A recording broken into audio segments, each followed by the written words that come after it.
जादुई फूल। कई साल पहले था एक गांव चंद्रपुर नामक।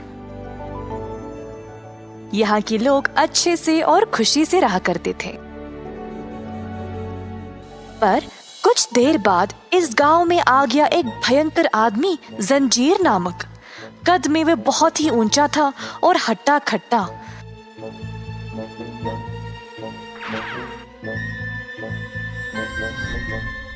वो बहुत लालची था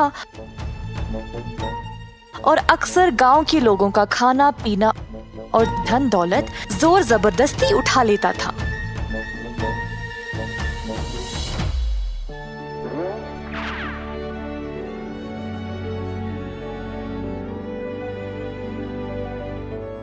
दिन पे दिन उसका बर्ताव और भी बिगड़ने लगा और लोग अपना सामान छुपाने भी लगे, पर इसका कोई फायदा नहीं था। जंजीर कुछ भी करके लोगों के चीजों को ढूंढ कर उठा ले जाता था। एक समय पे चंद्रपुर एक सुखी जगह था, पर जब से जंजीर वहां पर आया उसने वहां दहशतगर्दी फैला रखी थी। उस गांव में थी एक पुजारिन, धार्मिकी नामक।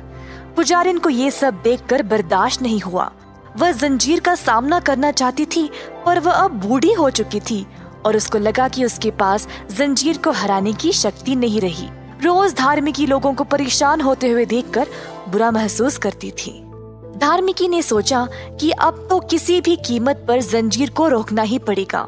सब कुछ बर्बाद होने से पहले धार्मिकी किसी शक्ति का उपयोग करना चाहती थी।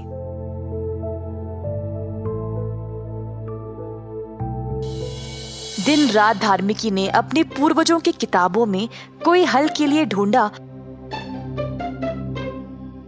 और अंत में उसको एक जादुई फूल के बारे में पता चला, जिसका नाम था इंद्रधनुष परिथा।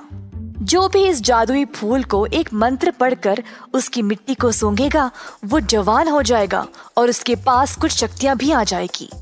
धार्मिकी ने किताब में लिखा गया अनुदेश का पालन किया और फूल ढूंढने के लिए निकल पड़ी। यात्रा कठिन था, पर अंत में कहीं दूर चमकते हुए जादुई फूल को देखकर धार्मिकी ने राहत की सांस ली। अब चंद्रपुर के लोगों की परेशानी इस फूल से खत्म हो जाएगी। उसी समय धार्मिकी को कुछ आवाज सुनाई दी। उसने आवाज का पीछा किया तो एक गुफा के पास पहुंची। अंदर देखा तो जंजीर सोया हुआ था। उसने जंजीर से बड़ा इंसान कभी भी नहीं देखा था। धार्मिकी जंजीर को उस गुफा में ही बंद कर देना चाहती थी, तो जल्दी फूल के पास वापस गई और मंत्र पढ़ने लगी। फूल तू दे प्रकाश, दिखा अपना जादू जरा, समय को ले जा पीछे, जो खोया था वापस ले आ। फूल की मिट्टी को सूंघते ही धार्मिकी वापस जवान और शक्तिशाली हो गई। जल्दी वह गुफा की ओर वापस दौड़ी जंजीर का सामना करने, पर वहां कोई था ही नहीं। धार्मिकी परेशान हो गई और इधर उधर ढूंढने लगी।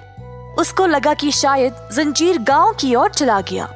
धार्मिकी ने अपनी शक्तियों का इस्तेमाल किया और उड़ते हुए जंजीर के पास गई।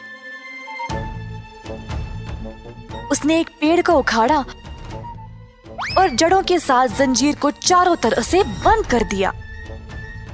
इसी दौरान गांव के सारे लोग जमा हो गए और डर कर देखने लगे, पर ये जंजीर से डरे हुए नहीं थे। उनको ये नई महिला से डर लग रहा था जिसने ये सब किया।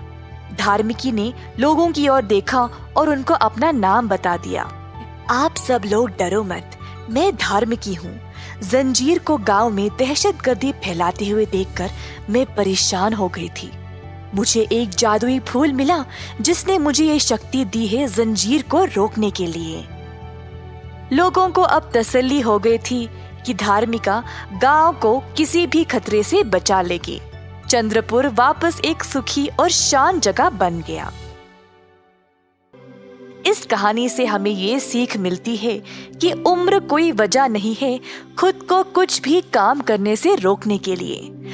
अगर दिल से चाहो तो इंसान कुछ भी प्राप्त कर सकता है। कई साल पहले